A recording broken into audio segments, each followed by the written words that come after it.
सत्य नाम और संत शरण नहीं आवे।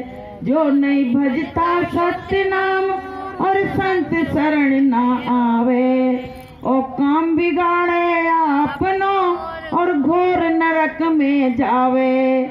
जग से जाएगा अकेला, माता पिता से नाता तोड़ के। जग से जाएगा अकेला, माता पिता से नाता तोड़ के।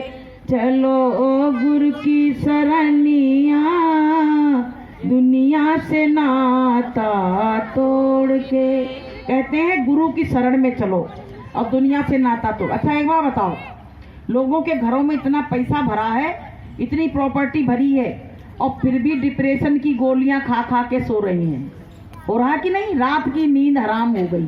क्यों हो गई? क्योंकि उनके अंदर भक्ति का बीज खत्म है। भक्ति नहीं है। अगर भक्ति होती ना तो चाहे जितनी संपत्ति बनी रहती फिर भी चैन की नींद आती, लेकिन भक्ति का बीज नहीं है, इसलिए चैन की नींद हराम हो गई। तो प्रेमियों, हमको सबको क्या है, अपने घर में सबसे पहले क्या लाना है? भक्ति लाना है। भाई नारद जी एक बार भगवान से कहने लगे, ये बताओ तुम तो बड़े आराम में रह रहे हो और जिन मृत्यु लोक के जीव इतने परेशान है जिसका कोई हिसाब नहीं है। बोले काहे को परेशान है? बोले पैसा नहीं इसीलिए परेशान है। तो भगवान ने कहा कि ये मेरा कमंडल ले जाओ और जो जितने मांगे उतने दे देना। लेकिन भगवान ने जब कमंडल दिया तो एक चीज चुरा के रख ली नीचे। अब नारद जी ने देख तो लिया, बोले पैसा रुपया तो सब हमको दे दिए, तो चुराया क्या होगा, चलो चलते हैं मृत्यु लोक। अब यहाँ आए, सब जीवों से पूछा, किसी ने कितने मांगे, किसी ने कितने मांगे, सबको देते गए। फिर 4-6 दिन बाद भगवान ने कहा, नारद जी तुम फिर से मृत्यु लोक का चक्कर लगाया हो, जाके इतने इतने दे के बांट के तो आ गए हो, देखो सुखी है कि नहीं है। नारद जी ने कहा अब तो सुखी होंगे, अब क्या कहना है। नारद जी आए, सबसे पूछने लगे, भैया उस दिन हम इतने इतने पैसे बांट के गए, अब तो सुखी हो गए। अरे काहे को सुख? बोले जवान लड़का मर गया घर में, वहाँ लड़ाई प्रॉपर्टी के पीछे मची है, वहाँ जे मचा है। तो बोले तुम तो कह रहे थे पैसे में ही सुख है। अब नारद जी का दिमाग सटका। नारद जी बोले भगवान ने कोई चीज चुराई थी, वही चीज है सुकून। अब जब गए वहाँ कहने लगे, ये बताओ कि तुमने जब हमको कमंडल दिया था सुबह से कौन सी चीज निकाल ली थी? बोले मैंने भक्ति निकाल ली थी। और बोले तुम मृत्यु लोक में गए, किसी ने तुमसे भक्ति मांगी? बोले किसी ने नहीं मांगी। बोले इसलिए मैंने चुरा ली थी क्योंकि वहां जरूरत ही नहीं थी किसी को, और जिसके घर भक्ति आ जाती है उसके घर तो सुकून पहले ही आ जाता है, वहां तो परमात्मा आके पहले ही बैठ जाता है। तो प्रेमियों, हमको तुमको सबसे पहले अपने घर में क्या लाना है? भक्ति लानी। अगर भक्ति आ गई तो तुम्हारे घर के कलह कलेश सब कुछ खत्म हो जाएंगे। जब तुम परमात्मा का नाम लेने लगोगे तो दुनिया के फितूरों से तुम्हारा वैसे ही मन हट जाएगा। होगा कि नहीं होगा बहनों? होगा। तो हमको सबको अगर चिंता मुक्त रहना है तो हमको परमात्मा की शरण में आना पड़ेगा, भक्ति की लाइन में लगना पड़ेगा। आपको हम बताएं, भक्ति ज्ञान और वैराग, भक्ति तो माँ है और ज्ञान और वैराग इनके पुत्र हैं। तो भक्ति रो रही बैठी बैठी, बोले क्यों रो रही हो? बोले मेरे पुत्र मेरे सामने बूढ़े हो गए, मेरे पुत्र मेरे सामने बूढ़े हो गए, मैं तो जवान हूँ और मेरे पुत्र जो थे वो बूढ़े हो गए। तो प्रेमियों, अब लोगों में भक्ति भाव खत्म हो गया है, भक्ति भाव खत्म हो गया है। तो हमको सबको अपने घर में अगर सुख और सुकून लाना चाहते हो तो तुमको अपने घर में भक्ति लानी पड़ेगी। जब भक्ति आपकी प्रकट हो जाएगी तो आपके घर में सुख शांति वैसे ही आ जाएगी। गुरु महाराज कहते हैं कि जहां जहां मेरे भक्त चलें और चलूं मैं उनके साथ, और पीछे पीछे मैं फिरूं और कभी न छोड़ूं साथ।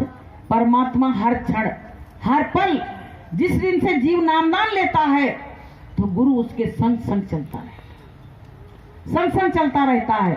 तो प्रेमी भाई बहनों, हमको अपने गुरु पे पूरा विश्वास रखना चाहिए और पूरा भाव अपने परमात्मा में रखना चाहिए, तभी आपका काम बनेगा, वरना बनने वाला नहीं। बहुत लोग तो पता सत्संगी कहते हैं हमने नामदान ले लिया। हमने गुरु महाराज की परसों एक पत्रिका पढ़ी, उसमें लिखा था कि नामदान लेने से कोई सत्संगी नहीं बन सकता। कैसे? तुमने नामदान लिया और तुमने एक भी दिन माला नहीं करी, सत्संग में नहीं गए, ना सत्संग कराया, तुम काहे के सत्संगी हो? काहे के हो? खाली तुमने नामदान ले जरूर लिया, किया कुछ नहीं है, तो तुम सत्संगी कहलाने के योग्य नहीं हो। सक्रिय रूप में आओ सामने। सक्रिय रूप जो होता परमात्मा को अच्छा लगता है। अपना बच्चा अगर आलस अवस्था में घर में पड़ा रहे तो हमको बुरा लगने लगता है।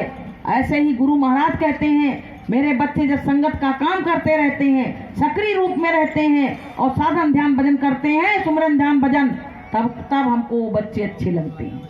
तो हमको सबको ये करना चाहिए कि नहीं करना चाहिए? तो प्रेमियों, हमारा तुम्हारा मन संसार में फंसा है और बच्चों में ज्यादा फंसा है। आपको हम बताएं कि बच्चे एक दिन हमसे मुंह मोड़ लेते हैं। कैसे मुंह मोड़ते हैं?